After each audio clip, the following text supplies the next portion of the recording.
नमस्कार. मी तेजश्री स्वागत करते तुमचं माझ्या आणखी एका नवीन ब्लॉगमध्ये. तर कसे आहेत सगळे? अपेक्षा करते सगळेजण मजेत असतील आणि आनंदात असतील. तर आजचा ब्लॉग दुपारी सुरू केलेला आहे.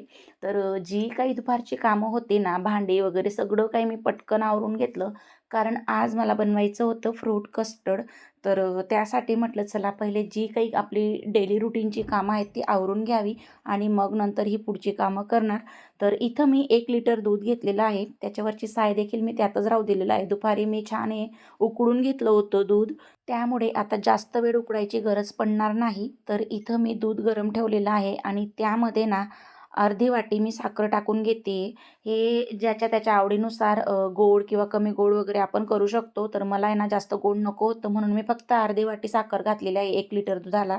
साखर टाकल्यानंतर ते छान असं मिक्स करून घेतलं आणि इथं ना मी थोडं थंड दूध काढून घेतलं होतं, कारण त्यामध्ये मला हे कस्टर्ड पावडर टाकून त्याची स्लरी बनवून घ्यायची होती. कारण ते जर आपण गरम दुधात टाकलं ना तर त्याच्या गाठी पडू शकतात. त्यामुळे ते थंड दुधातच व्यवस्थित अशी त्याची स्लरी बनवून घ्यायची आहे, गाठी न पडता.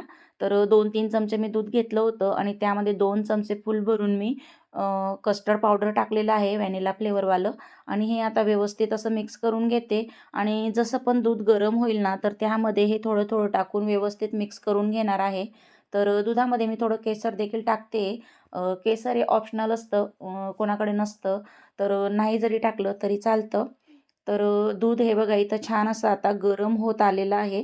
तर यामध्ये मी आता जी स्लरी बनवून ठेवली कस्टर्ड पावडरची ती टाकून घेते आणि ती अशी एकदम नाही टाकायची, थोडी थोडी टाकून या पद्धतीने आपल्याला हे मिक्स करत राहायचं आहे. कारण दूध गरम असतं आणि कस्टर्ड पावडर लगेच घट्ट व्हायला सुरू होतं. त्यामुळे असं थोडं थोडं टाकत आपल्याला हे मिक्स करत राहायचं आहे. आणि कस्टर्ड पावडरला ऑलरेडी म्हणजे कलर असतो पिवळसर, त्यामुळे दुधाला आपोआपच कलर येतो. तर हे आता छान घट्ट होईपर्यंत म्हणजे उकळी येईपर्यंत छान शिजवून घ्यायचं आहे. म्हणजे छान असं घट्ट होईल तोपर्यंत. तर सारखं याला हे असं ना हलवतच राहावं लागतं. नाहीतर ते खाली कस्टर्ड पावडर असं लागायला लागतं पातेलीला आणि तिथंच असं घट्ट होतं. एकसारखं दूध बनत नाही. मग त्यामुळे याला हे असं नेहमीच मिक्स करत राहावं लागतं. कारण ही गोष्ट अशी आहे की आपण याला असं मंद गॅसवर ठेवून दुसरी कामं नाही करू शकत. इथं सारखं उभं राहावंच लागतं. तर हे बघा दूध घट्ट होत आलेलं आहे. अजून थोडं घट्ट होऊ देणार आणि लगेचच गॅस बंद करणार. आणि हे जेव्हा गरम असतं ना तेव्हा ते थोडंसं म्हणजे कमी घट्ट वाटतं आणि जेव्हा थंड होतं ना तेव्हा अजून जास्त घट्ट होऊन जातं. तर हे बघा ह्या स्टेजला आल्यावर आपल्याला इथं गॅस बंद करून द्यायचा आहे. तर म्हणजे चमच्याला ते लागतंय आणि त्याला आपण अशी रेष ओढून बघायची. जर रेष उमटत असेल तर म्हणजे ते दूध रेडी झालेलं आहे. तर मी तिथं ते गॅस वगैरे बंद करून थंड करायला ठेवलंय. तोपर्यंत आता जे पण काही फ्रूट लागणार आहेत ना ते कट करून घेते. डाळिंब तर दुपारीच सोलून ठेवले होते, कारण त्यांना थोडा वेळ लागतो म्हणून.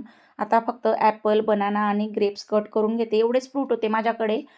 इतर फ्रूट नव्हते आणि ऑरेंज होते तर ऑरेंज टाकायचं नसतं कस्टर्डमध्ये, कारण ते आंबट असतं त्यामुळे.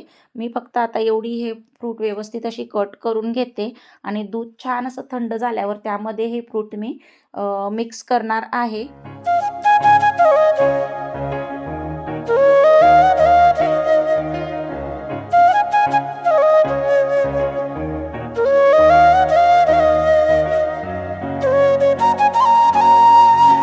आणि फ्रुट्समध्ये ना सगळ्यात जास्त क्वांटिटी म्हणजे बनानाची पाहिजे, कारण बनाना खूप छान लागतो या कस्टर्डमध्ये. पण माझ्याकडे ना 2च होते, तेही छोटे-छोटे होते. मग मी तेवढेच टाकले. म्हणजे माझ्याकडे जेवढे फ्रुट्स अवेलेबल होते मी तेवढेच टाकले. तर हे बघा इथं फ्रुट्स वगैरे माझी कट झालेली आहेत. अनारमध्ये थोडेसे म्हणजे खराब वगैरे दाणे आहेत तर ते मी निवडून घेते. आणि आज ना कस्टर्ड बनवायचं होतं. अजून दुसरी 2-3 कामं आहेत ती करून घ्यायची होती म्हणून दुपारी मी सगळी कामं आवरून घेतली आहेत. तर कपडे देखील मी काढून फोल्ड करून ठेवलीत. तुम्हाला दिसत असतील बेडवर. तर कपडे वगैरे पण झालेले आहेत. फक्त कस्टर्ड बनवायचं आहे आणि त्यानंतर जी काही कामं आहेत पुढची मी ते तुम्हाला दाखवतेच. आणि आज संध्याकाळी मला ना एका ठिकाणी जायचं आहे भजनसाठी. ते देखील मी तुमच्यासोबत शेअर केलेलं आहे. त्यामुळे व्हिडिओ पूर्ण पहा. तर इथं मी आता पटकन आवरून घेते. आणि आज ना मी वॉकिंगला जाणार नाही, कारण जो वॉकिंगचा टायमिंग होता त्या टायमिंगमध्येच भजन आहे. त्यामुळे तिथं जाणार. वॉकिंग कसं आहे आपण रोजच जातो, पण हे भजन ना कधी-कधी होतं. कारण आज एकादशी होती. म्हणजे यूपी बिहारकडे आवला एकादशी असं काहीतरी बोलतात आणि ती खूप मोठी एकादशी असते. त्यामुळे मग ते त्या दिवशी भजन वगैरे ठेवतात. उपवास पण असतो त्यांचा अगदी निरंकट. तर त्यामुळे तिथं जाणार आहे मी.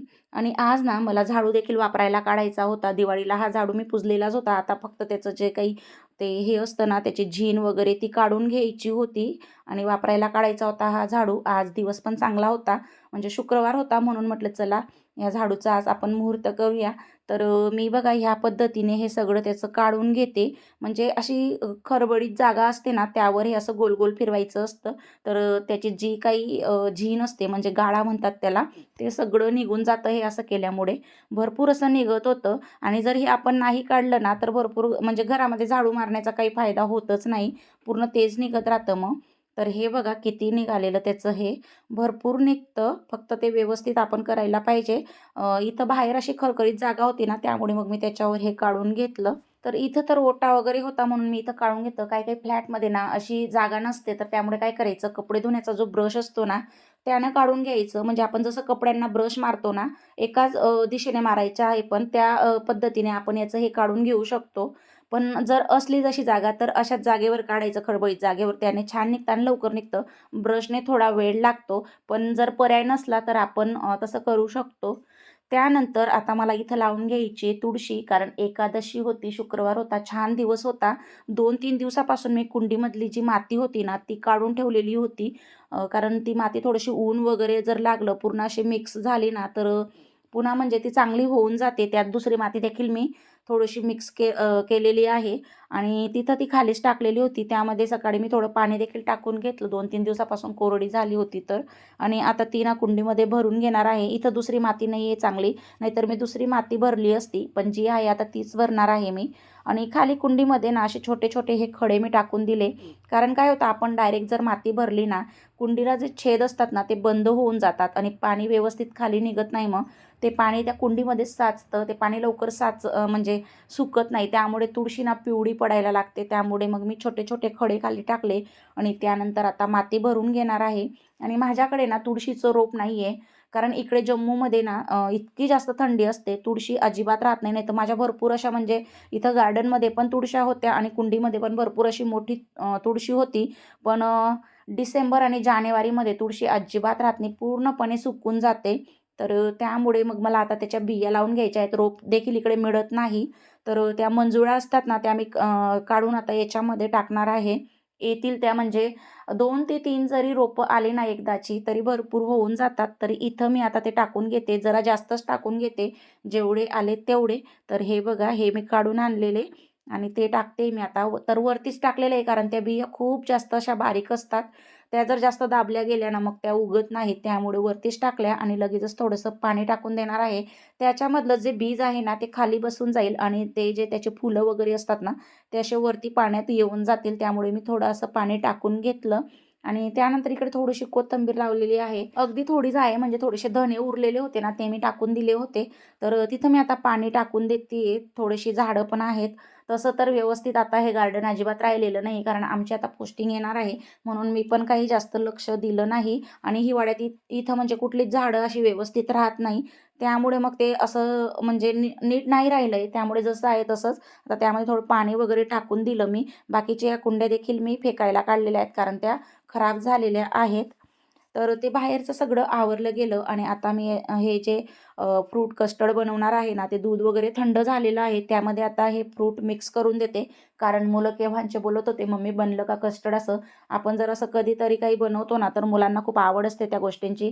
आणि बघा, आपण असं फ्रूट देतो मुलांना खायला, तर ते खात नाही. "मम्मी हे फ्रूट आवडत नाही, ते आवडत नाही." अशी ती नाटकं करतात. पण आपण जर असं काहीतरी वेगळं बनवून दिलं ना, ते आवडीने खाऊन घेतात आणि आपल्याला त्यांना जास्त मनवण्याची गरज पडत नाही. खास करून ना मला आदित्यला खूप मनवावं लागतं फ्रूट खाण्यासाठी, कारण तो अजिबात खात नाही. किशू कुठलाही फ्रूट असो खूप आवडीने खातो, पण आदित्य खात नाही. त्याच्यासाठी तर हे बेस्ट आहे. त्यामुळे मग मी हे बनवून घेतलं आता. हे मिक्स करून आता ठेवून देते आणि मला लगेचच तयारी करायची आहे तिकडे जाण्यासाठी. तर भजन आहे म्हटल्यावर म्हटलं चला सिंपल अशी आपण साडी वेअर करून जाऊया. छान वाटतं असं देवाचं जर काही असलं तर साडी नेसून जायला. त्यामुळे मग मी सिंपल अशी साडी वेअर करणार आहे. तर हे बघा किती छान कस्टर्ड बनलेलं आहे. म्हणजे अगदी असं घट्ट बनलं होतं जसं पाहिजे तसं याच्यात जर अजून फ्रूट राहिले असते ना अजून छान वाटलं असतं. पण अजून कसं आंबे वगैरे पण येत नाही, भरपूर अशी फ्रूट नव्हती माझ्याकडे, जेवढी होती तेवढी टाकली आणि त्यानंतर लगेचच मी इकडे रेडी झाली आहे. कारण मला तिकडे जायचं होतं, म्हणजे जास्त लांब नाही, पुढच्या लाईनीतच आहे. तुम्ही जर एक माझा शॉर्ट व्हिडिओ बघितला असेल ना, त्यामध्ये मी ॲनिव्हर्सरीचा ब्लॉग टाकलेला आहे. त्या दीदीच्या घरीच जायचं आहे मला आता भजनला. तर हे बघा, छान अशी मी आता इथं रेडी झाली आहे आणि तिथं जाणार आहे. आणि म्हणजे ज्यांनी हे भजन ठेवलेलं आहे ना, त्यांच्याकडे हे असं होत असतं आणि ते ना ढोलक इतक्या छान पद्धतीने वाजवतात ते तिकडच्या बायका, त्यांना शिकायची देखील गरज पडत नाही. खूप छान वाटतं आणि ते बघून आपल्यालाही वाटतं की आपल्याला पण वाजवता यायला पाहिजे असं.